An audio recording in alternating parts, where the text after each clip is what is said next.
You're holding a weapon that killed one of history's most feared warriors. It fits in your pocket. It costs nothing to make. And for thousands of years, it was one of the most lethal tools ever created.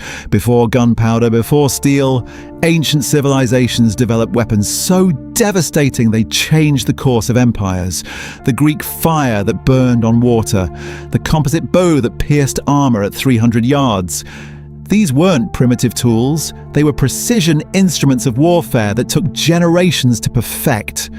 And if you want to see just how advanced ancient technology really was, hit that subscribe button, because what you're about to discover will completely change how you think about the ancient world.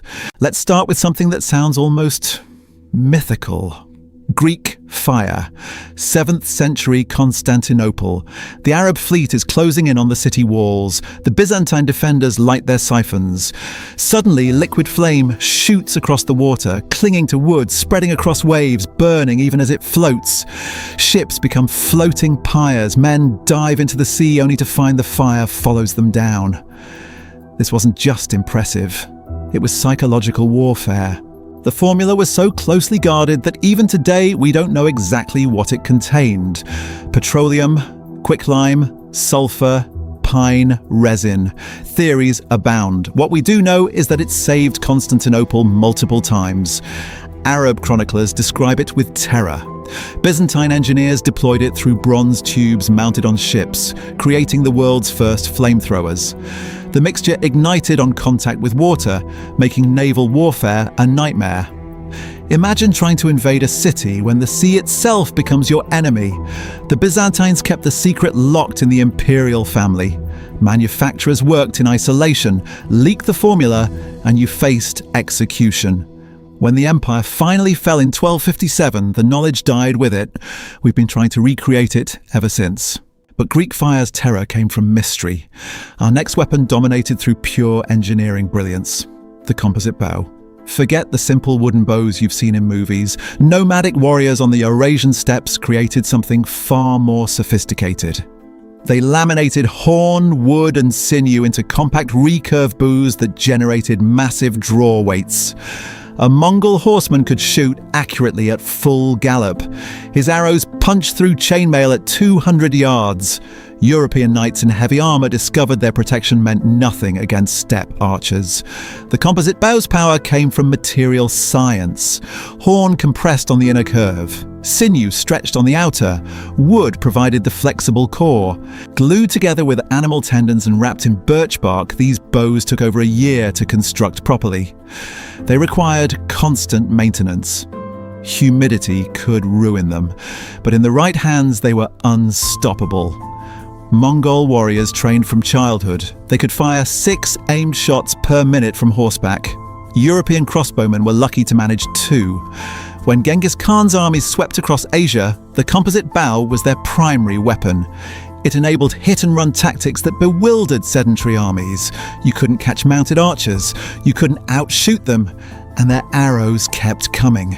The composite bow's dominance lasted until gunpowder weapons finally offered comparable range and power. But for 3,000 years, it was the apex predator of ancient battlefields. And yet, there's one weapon even more fundamental. One that required no metal, no complex construction, and no specialized training: the sling. A strip of leather, 2 cords, and a stone. That's it. Yet in skilled hands, this simple tool became one of history's most devastating, ranged weapons. Forget David and Goliath mythology for a moment. Let's talk about what sling bullets actually did to human bodies. Roman-led sling bullets weighed around 2 ounces and traveled over 100 miles per hour.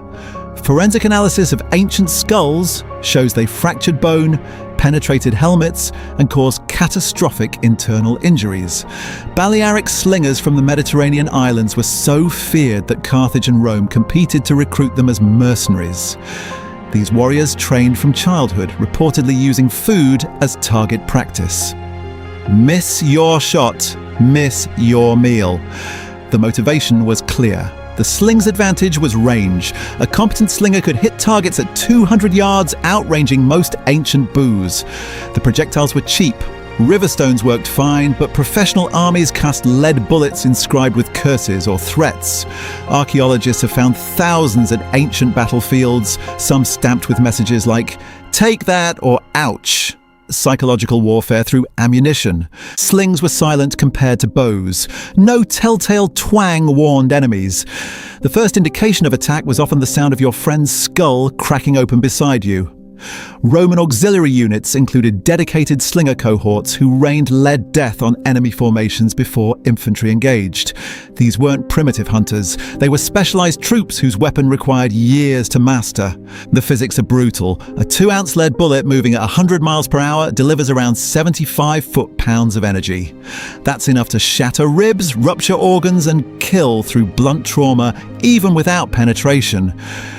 Ancient physicians documented injuries they couldn't treat. Sling bullets lodged in bodies, too deep to extract. Victims died days later from infection or internal bleeding. What makes the sling remarkable is its universality. Every culture discovered it independently. Peruvian warriors used them, Pacific Islanders perfected them, African tribes employed them for warfare and hunting. The design was too simple, too effective to remain isolated. And unlike composite bows or Greek fire, anyone could learn the basics. Mastery took dedication, but functionality came quickly. If you're amazed by how these ancient weapons shaped history and want to discover more forgotten technologies that changed warfare forever, make sure you're subscribed, because we're just getting started. The sling lasted longer than empires. Roman legions carried them. Medieval armies deployed them. Even after gunpowder arrived, slings remained relevant in siege warfare, where ammunition was scarce. Their simplicity was their strength. No moving parts to break, no maintenance required, just leather, cord, and endless ammunition lying on every battlefield. That's the pattern across all 5 weapons. Greek fire's chemical terror, the composite bow's engineering excellence, the sling's devastating simplicity. Ancient warfare wasn't primitive. It was sophisticated, lethal, and often more effective than we give it credit for. These weren't relics. They were apex technologies that dominated their eras completely. The next time you pick up something simple and dismiss it as primitive, remember this. Ancient engineers were solving problems we still struggle with today. They created weapons that remained unmatched for millennia. Greek fire burned seas without modern chemistry. Composite bows delivered power we replicate with fiberglass and carbon fiber. Slingers achieved accuracy that would impress modern marksmen. These weren't accidents of history. They were the result of observation, experimentation, and refinement across generations.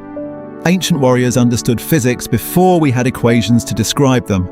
They mastered metallurgy before periodic tables existed. They weaponized psychology before we called it that. The Zhenjiang the Jiaoxun? Progress isn't linear. We didn't steadily climb from clubs to cruise missiles. Ancient civilizations reached peaks of specific technologies that took us centuries to rediscover or surpass. Some secrets, like Greek fire, we still haven't cracked. So when you hear someone dismiss ancient peoples as primitive, remember the Mongol archer putting 6 arrows downrange per minute from a galloping horse. Remember the Byzantine sailor projecting flame across water. Remember the slinger inscribing insults on lead bullets before fracturing enemy skulls at 200 yards. They weren't waiting for us to invent civilization. They were busy perfecting their own.